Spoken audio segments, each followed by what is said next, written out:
Why are you sitting here all alone, sweetheart? Maya Williams' voice was soft, her southern drawl settling into the words like a lullaby. Jasmine flinched.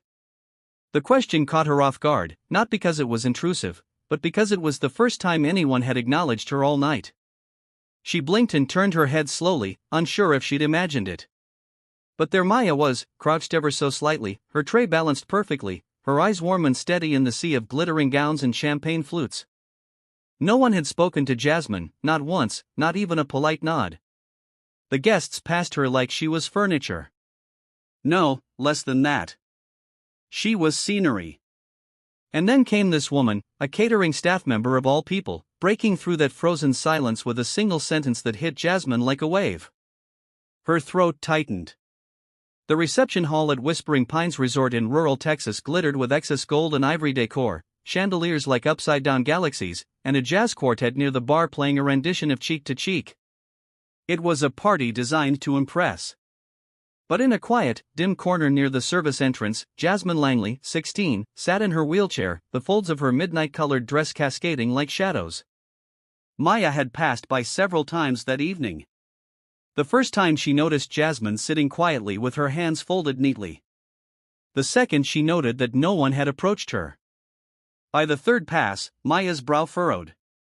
The girl hadn't moved, hadn't smiled, hadn't spoken. Not one soul at that reception had taken notice of her. Not even a glance. It wasn't right. Now, standing beside Jasmine, Maya's presence felt oddly significant.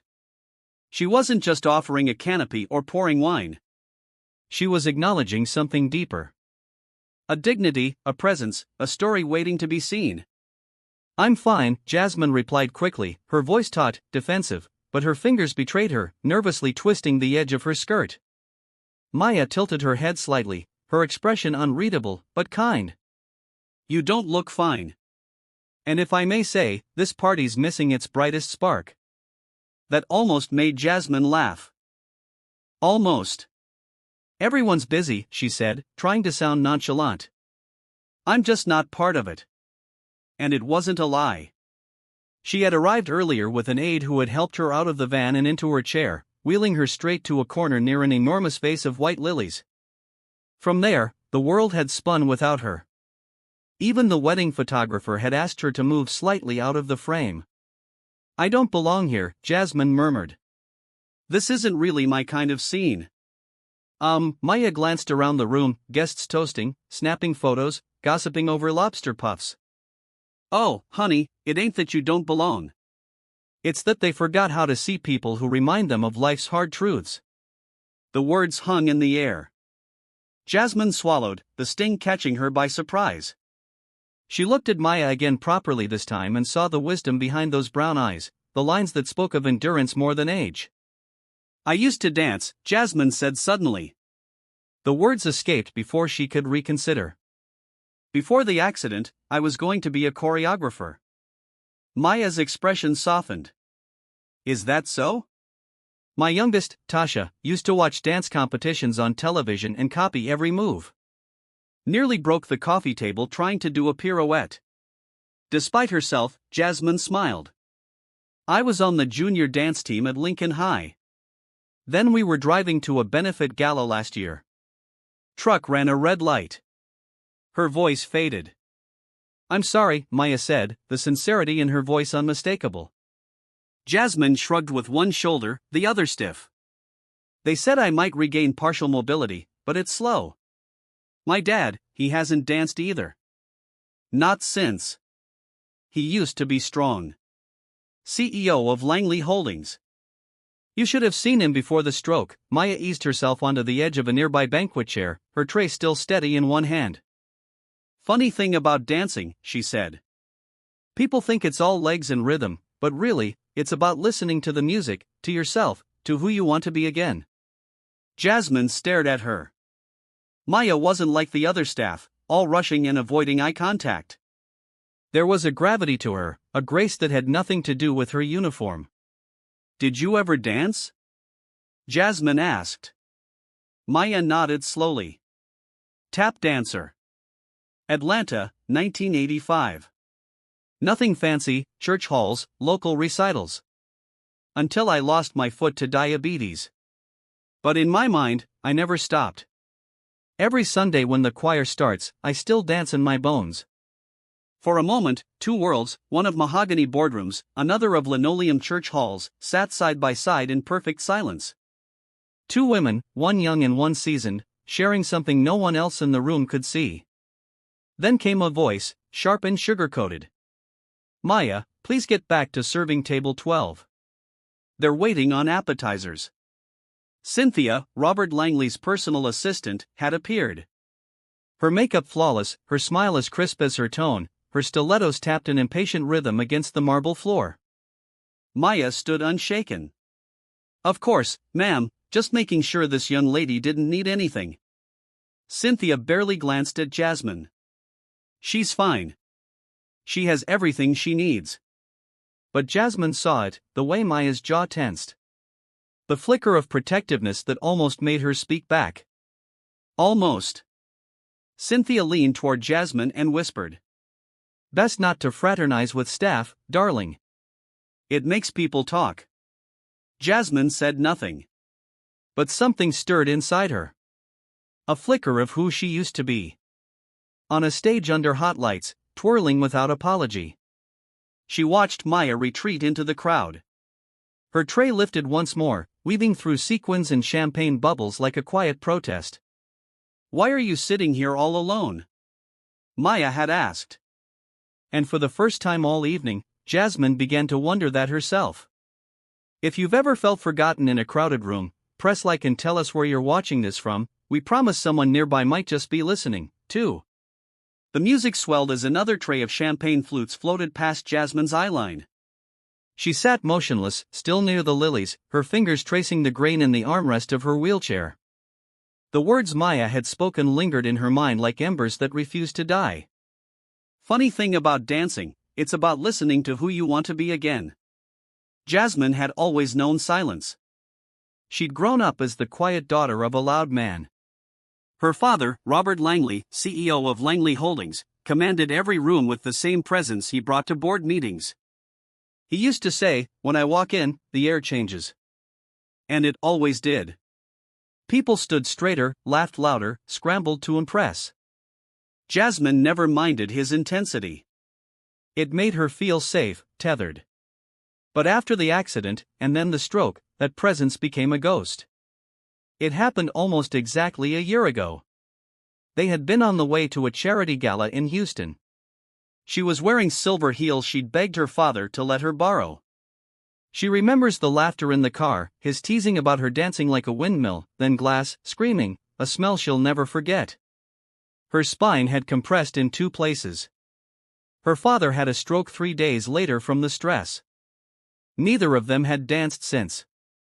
Her mother had passed when Jasmine was 8, so Robert had raised her like a partner more than a child. "We're a team," he'd said. "Langley and Langley. I build business, you build beauty." Jasmine looked toward the center of the ballroom where couples danced with practiced ease. A cousin she barely knew twirled her new husband under the chandelier, their smiles wide, effortless. Jasmine's chest tightened. Suddenly, she heard the gentle clink of a plate being placed beside her. She turned. Maya was back, kneeling slightly, balancing a small dish of finger sandwiches on the edge of the table beside her. "Noticed you didn't touch any of the entrees," Maya said quietly. "Thought you might like something simple. No fuss." Jasmine blinked, almost stunned. "You came back, Maya shrugged with a soft smile. "My mama always said, if you see someone hungry and don't feed them, don't call yourself kind." Jasmine stared at the plate, then reached slowly for one of the sandwiches. Her hand still trembled slightly when she reached out too far. Maya didn't offer help, didn't hover. She simply watched as if her presence alone could steady Jasmine. "You remind me of Tasha," Maya said, sitting again on the empty banquet chair. She was quiet, too, until she got on stage. Then you couldn't stop her. "She danced?" Jasmine asked between small bites. "Everywhere. Hallways, sidewalks, gas stations." Maya chuckled. said the world was her stage. Then came college bills, long shifts, life. You know how it is. Jasmine nodded. Yeah, I do. I'm a mess. My dad used to dance with me, Jasmine offered, eyes still down. We had this silly tradition. Every New Year's Eve, no matter where we were, he'd put on Moon River and we'd waltz in the living room. Even when I was little, standing on his feet. Maya smiled gently, her voice softening. That's beautiful. It was, Jasmine said. Last year, he promised we'd do it at this wedding, too. Said we'd show everyone how Langley girls lead the floor. Maya raised her brows. So, what happened? Jasmine gave a bitter laugh. Reality, wheelchairs, strokes, pain management, public pity. Maya didn't flinch. She looked Jasmine straight in the eye. I don't see pity. I see a girl who showed up, sat tall, and still shines brighter than half the people here. Jasmine's throat tightened again. It wasn't that Maya was complimenting her. It was how she meant every word like it was gospel. Then Maya said almost as an afterthought. You know, dance doesn't care if you're standing. Jasmine frowned slightly. It doesn't, Maya continued. Rhythm lives in your hands, in your breath, in your shoulders, your smile. My left foot's artificial. Been dancing in my mind since they took the real one. Jasmine blinked. Wait, you lost it to diabetes 5 years ago. Maya said, matter of fact. Tasha cried more than I did. I told her, you don't need 2 legs to feel a beat. You need one heart that still wants to move. Jasmine let that settle. She imagined Maya tapping in the kitchen, her rhythm echoing in silence just for herself. The quartet started a slower tune, piano and bass humming in harmony, and Jasmine recognized it instantly. Moon River. Her heart stopped. Maya turned toward the music, then back at Jasmine. What do you say to what? A seated waltz. Jasmine's eyes widened. Here, right now. Just us. No spotlight, no stage, just the corner and a promise. Jasmine hesitated. Her fingers gripped the armrest. She hadn't moved that way in months. But then something broke loose inside her. A rebellion, maybe. Or just the ache of a tradition unfulfilled. She nodded. Maya stood and stepped closer, setting her tray aside. May I? She asked, holding out both hands. Jasmine placed hers gently in Maya's. The older woman swayed slightly, and Jasmine followed first hesitantly, then with growing confidence. Their hands moved in rhythm, bodies swaying gently, shoulders lifting and turning in time with the music. The chandelier glowed above them, unnoticed by the crowd. But for Jasmine, it was as if the world paused. 2 women, one with a missing foot, one with motionless legs. And yet somehow they danced. When the final notes of Moon River faded, Jasmine felt her eyes sting. Maya gave her a gentle nod. That wasn't about pity. That was a promise kept in a new way. Jasmine whispered, "Thank you." Maya squeezed her hand. "Don't thank me yet. The real dance is just getting started." Jasmine watched Maya walk away again, this time with a sway in her step. And for the first time in months, she didn't feel like an outsider in her own story. If you believe Maya is truly a kind soul, give her a like and don't forget to share where you're watching this from because someone nearby might be watching it, too, on BUP Stories. The next morning dawned overcast, casting a soft gray light through the windows of Jasmine's guest suite at the resort. She sat by the window wrapped in a thick throw blanket, her eyes tracing the shapes of raindrops as they slid down the glass. The memory of the previous night danced in her mind. The gentle sway of her hands in Maya's. The rhythm that had lived dormant now awakened. It had been just a few minutes, but it had changed something. She hadn't told her father yet. Robert Langley, once the lion of industry, was now confined to a motorized recliner in the east wing of the resort. He rarely spoke unless prompted and barely moved his right side. Since the stroke, his eyes had dulled. Jasmine missed his booming laugh, the booming everything. These days, he mostly nodded, ate in silence, and watched the evening news with the volume far too high. Jasmine wheeled herself down the hallway to visit him, her movements more confident than they'd been in months. As she entered his suite, she was greeted by the low hum of classical music and the scent of oatmeal and antiseptic. Cynthia stood near a tray, checking the labels of his morning pills. "Morning," Jasmine said quietly. Cynthia looked up, a polished smile in place. "Good morning, Jasmine. Your father is resting after therapy." The neurologist increased his dosage. "He needs peace and consistency." Jasmine frowned. "He looks groggier every time I see him." He was supposed to regain speech. "It's a process," Cynthia said curtly. "You have to trust the protocol." Jasmine bit her lip but said nothing. She turned toward her father. His eyes fluttered open, unfocused before landing on her face. A tiny glimmer of recognition sparked there. "Hey, Dad," she whispered. "I danced last night. Sort of with someone who reminded me of you." His left hand twitched slightly. "She told me, I don't need legs to dance," Jasmine said, smiling. "Just one heart that wants to move. Remember how you used to say that? You said it after I sprained my ankle before the Lincoln showcase." His eyelids drooped again, and Jasmine reached forward, placing her hand gently on his. "I'm still your partner, Langley and Langley, right?" She sat there a little longer, watching him drift back into that foggy place she hated so much. Later that day, Jasmine wheeled herself back to the reception hall. The cleanup crews were packing up tablecloths and florals, the magic of the night before being stuffed into crates. But one figure stood out. Maya, humming to herself as she folded napkins at the far end of the ballroom. "You tap danced," Jasmine said suddenly, rolling toward her. "You said you were a tap dancer." Maya looked up, her smile blooming. "That I did. My mama said I had rhythm in my bones before I could walk. Would you show me?" Maya chuckled, her eyes twinkling.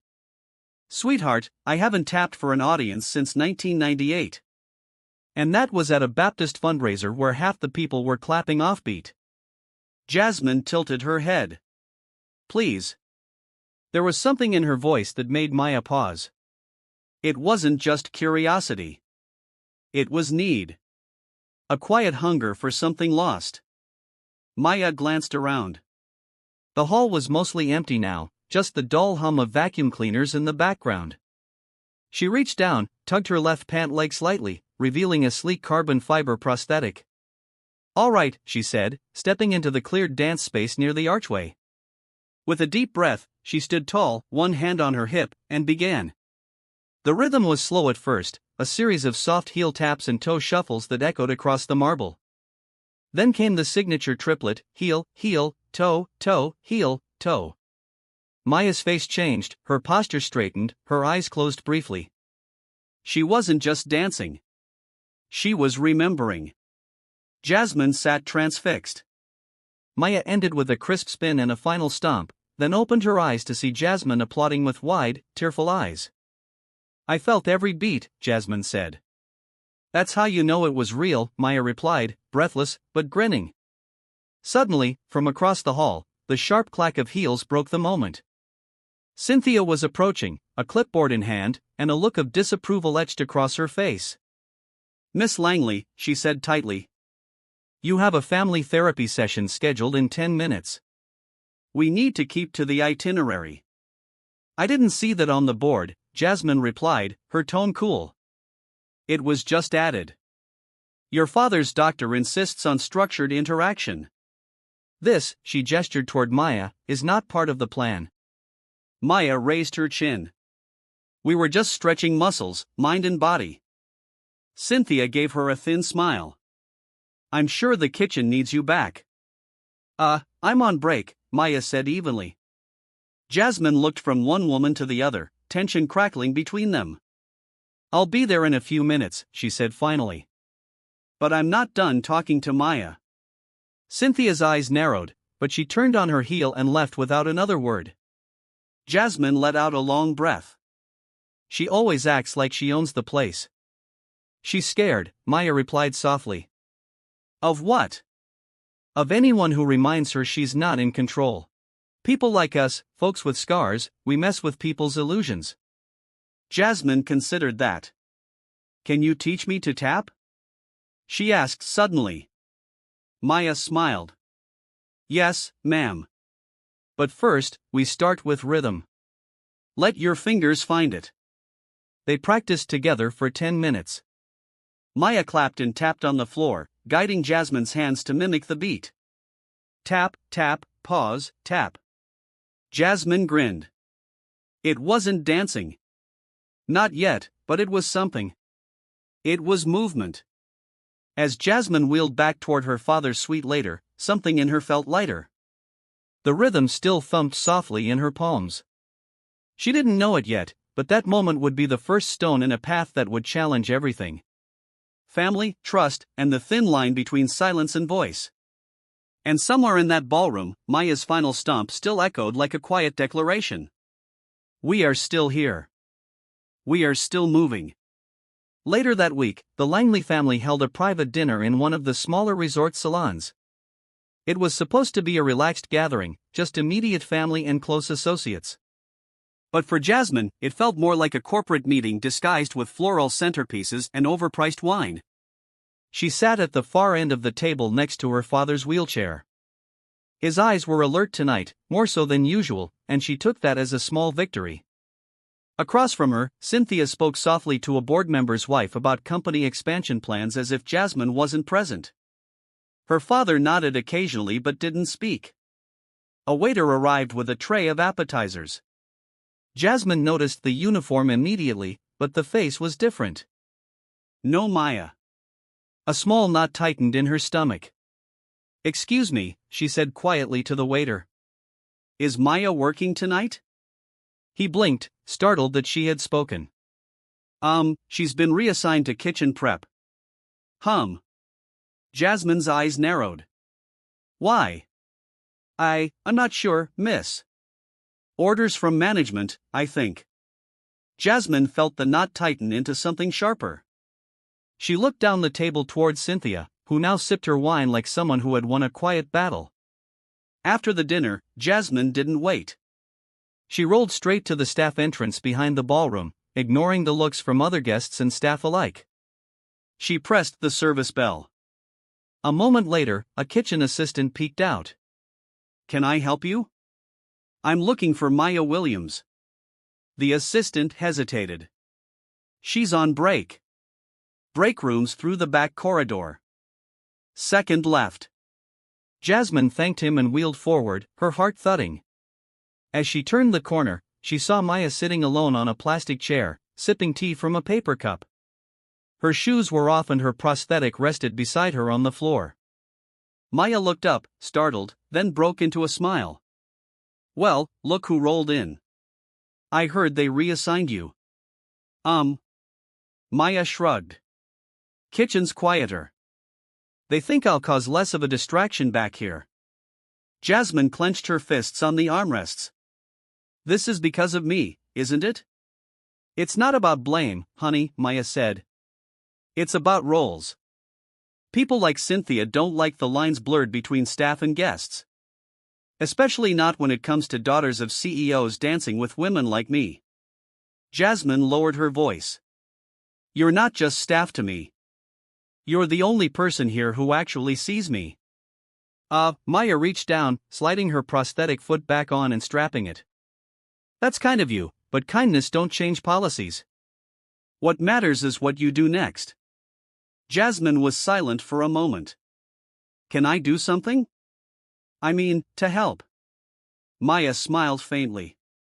You've already done more than most ever would. They sat in silence. The hum of industrial refrigerators buzzed in the background. Finally, Jasmine spoke again. Would you come tomorrow morning to the garden terrace? I want to practice again. Maya hesitated, then nodded. I'll be there 6:30 before anyone's watching. The next morning, the terrace was quiet, bathed in early golden light. Birds fluttered along the hedges, and dew clung to every petal in the resort's pristine rose garden. Jasmine waited in her chair, a Bluetooth speaker at her side. Maya arrived in black sneakers and a cardigan that had seen better days. She gave Jasmine a mock bow. Ready for class? For once, yes. They began slowly tapping out rhythms on their laps, clapping beats, humming melodies. Maya guided Jasmine's hands like a conductor. Feel at first, count at second, dance at third. Jasmine's movements were still rough, but each day brought more grace, more control, and laughter. Real laughter, the kind she thought she'd forgotten how to make. They met every morning for a week. One day, Maya brought coffee and donuts. Another, she showed Jasmine a video from her daughter's high school dance recital. Each day added another layer to their bond. A teacher and student, yes, but also something deeper. Confidants, kindred spirits, until the 8th morning. Jasmine arrived at the terrace early, eager, but Maya never showed. She waited an hour, then 2. Finally, she rolled to the kitchen entrance again. This time the assistant looked uncomfortable. She's not working today. What is she? Okay. She was let go. Jasmine froze. Why? The assistant's voice dropped. They said she violated conduct policy. Got too close to a guest. Her stomach dropped. You mean me? He looked away. I shouldn't say more. Jasmine didn't return to her suite. She didn't cry. Instead, she rolled into the Langley Holdings mobile office set up in one of the resort conference rooms. She found Cynthia inside reviewing vendor reports. I need to talk to you, Jasmine said. Cynthia didn't look up. If it's about Maya, it is, Jasmine interrupted, her voice hard. You had no right. I followed procedure, Cynthia said coldly. Staff aren't permitted private engagements with guests, especially minors. She was teaching me to dance. She was overstepping. We're trying to maintain an image here. Jasmine wheeled closer. What image? One where your CEO's daughter is paraded around like she's fine while everyone ignores the fact that she's barely holding it together. Cynthia's expression shifted slightly. That's unfair. No, Jasmine said, what's unfair is punishing someone for caring, for reminding me that I'm still a person. She turned and wheeled away. That evening, she sat again by her father's chair. He seemed more alert, his hand twitching as she played Moon River softly from her phone. I'm going to find Maya, she whispered. And when I do, we're going to dance again, this time with the whole room watching. Robert's fingers curled faintly, and for the first time, Jasmine felt like she wasn't just surviving anymore. She was beginning to fight. The resort had never felt colder. Jasmine sat at the edge of the garden terrace, the same spot where only days ago she and Maya had been clapping rhythms and whispering joy into each sunrise. Now the silence was heavy, broken only by the faint rustle of the wind in the hedges. Her hands rested motionless on her lap. A metronome stopped mid-beat. She hadn't seen Maya since the kitchen assistant had whispered the news. Let go. Conduct violation. Too close to a guest. As if compassion had become criminal, Jasmine clenched her jaw. That phrase haunted her the way Cynthia had said it so casually, like Maya was a janitor who had stepped over an invisible line of respectability. But this wasn't about policy. It was about fear. The fear of disruption, of change, the fear of someone like Maya reminding a room full of polished smiles what dignity looked like beneath a catering apron. The sun had risen fully when Jasmine noticed the envelope tucked beneath her tray on the terrace table. Her name was scrolled across the front in delicate cursive. Her fingers trembled as she opened it. Dear Jasmine, I didn't get a chance to say goodbye properly. They said I broke a rule I didn't know existed, showing up early to teach a young woman to dance. Truth is, I didn't do it just for you. I did it for me, too. Watching you move, struggle, laugh, reminded me of my daughter before the world hardened her. Reminded me of myself before the pain turned quiet. You've got a light in you, not the showy kind. The kind that burns slow and steady. The kind people forget about until it warms their hands. Keep moving. Even when they tell you to sit still, keep tapping even if nobody claps. And if you ever hear Moon River again, close your eyes. I'll be dancing, too. Maya. Jasmine read it 3 times. The words folded into her chest like a second heartbeat. Her breath caught on the last line. She closed her eyes and for a moment she imagined Maya's footsteps click, tap, click echoing across the stone terrace. A ghostly rhythm, a promise unfinished. That afternoon, Jasmine made a decision. She wheeled into the resort's media room, opened her laptop, and began typing. She drafted a letter not to Cynthia, not to resort management, but to the Langley Holdings Board of Trustees. She wrote about dignity, about how a company that prides itself on leadership must also know when to follow compassion. She wrote about her own struggle, not just the wheelchair or the isolation, but the silent treatment of those who see vulnerability as inconvenience. And she told them about Maya. She included the letter and a request to that evening. She handed it to the family's legal advisor, an older man named Raymond Cole, who had known Jasmine since she was a toddler. He skimmed the first few paragraphs, then looked up with raised brows.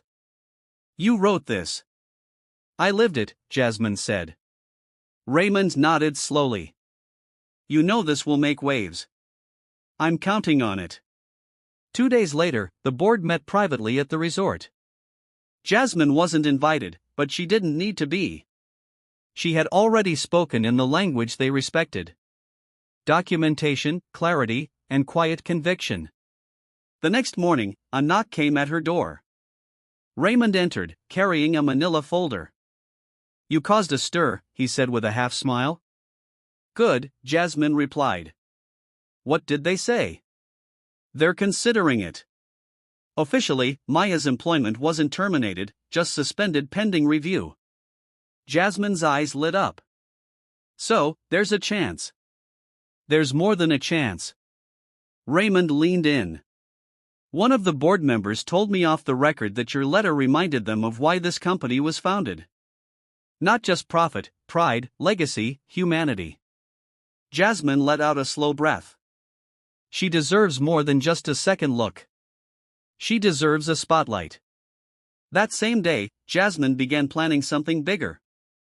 With the help of a young resort staffer named Kevin, she put together a surprise. Kevin had been silently refilling drinks and clearing plates all week. But when Jasmine asked him about sound systems and dance lights, his face lit up. "You want to put on a show?" He grinned. "Just one dance," Jasmine said. "But it has to count." Together, they found a tucked-away garden room with a small platform stage. Kevin brought in speakers, dimmable lights, and even tracked down an old fog machine from a nearby theater supply. By the end of the week, the room was ready. Jasmine sent out private invitations to a handful of people, board members, staff, and without permission, Cynthia. Then, she made one last stop. She found Maya at a small church in town.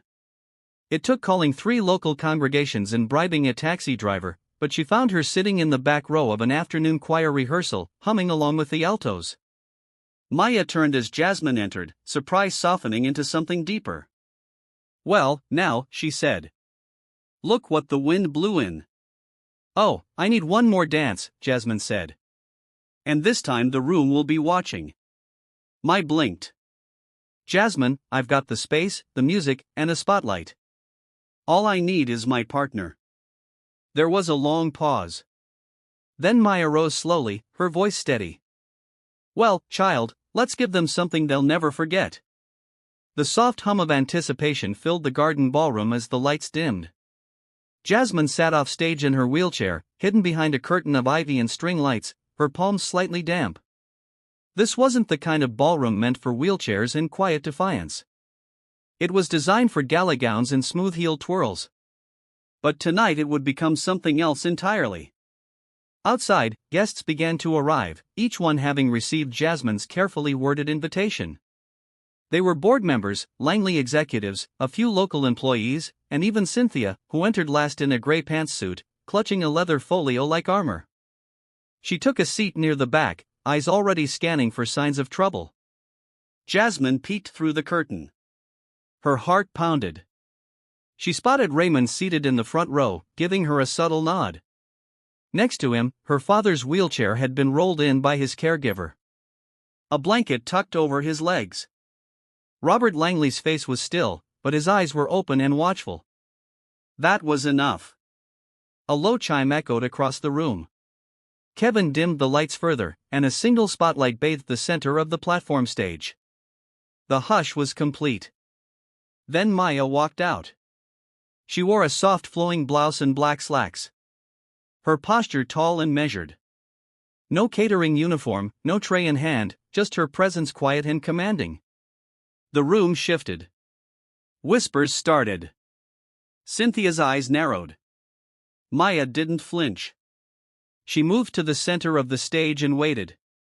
The music began Moon River, of course. But this version was stripped back to piano and strings, slower, haunting. Every note hung in the air like breath. From stage left, Jasmine rolled forward. Her hands trembled on the wheels, but she kept moving until she reached center stage.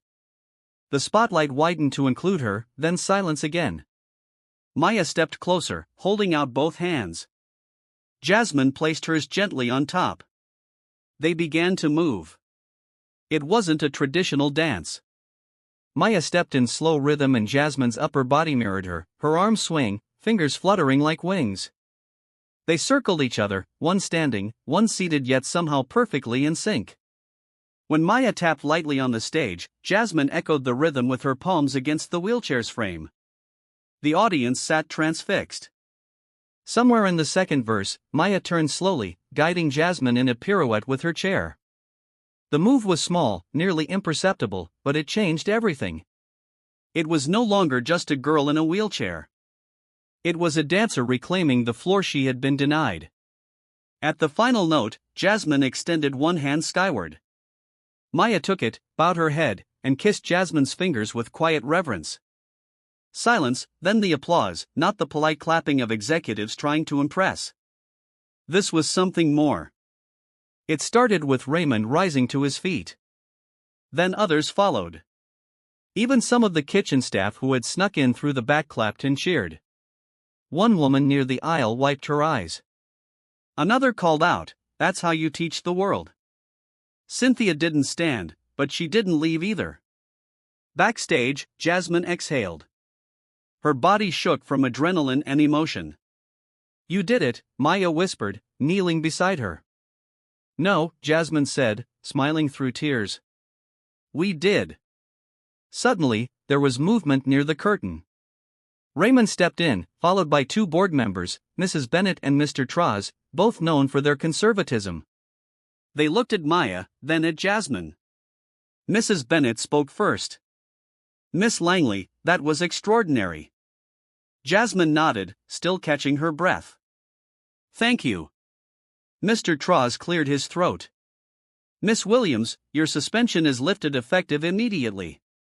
Maya raised a hand gently. "With respect, sir, I won't be returning to serve shrimp cocktail." He blinked. "I beg your pardon." Jasmine sat taller. "We have a proposal." Raymond handed them a packet. Inside were pages detailing a new Langley-funded program, the Still Moving Project, a community initiative to provide adaptive arts classes, dance therapy, and mentorship for disabled youth and elderly across Texas, led by none other than Maya Williams. Mr. Traz flipped through it, eyebrows raised. "You want company backing for this?" "Not just backing," Jasmine said firmly. "Sponsorship, space, outreach." Mrs. Bennett looked at Maya. "And you'd run it?" Maya nodded. "I've got rhythm, patience, and time." "That's more than most." The silence stretched. Then Mrs. Bennett said quietly, "I think it's overdue." Raymond smiled. "Motion to approve." "Seconded," said Mr. Traz. Later that evening, Jasmine wheeled herself to her father's suite. He was alone. The television muted, the room dim. She moved to his side, took his hand, and played a clip from the performance. As the screen showed Maya and Jasmine circling each other under the lights, Robert's eyes filled with tears, his fingers tightened around hers. "You proud of me, Dad?" she asked softly. His lips parted. Nothing came at first. Then, rough and hoarse, one word, always. Jasmine pressed her forehead to his hand. The battle was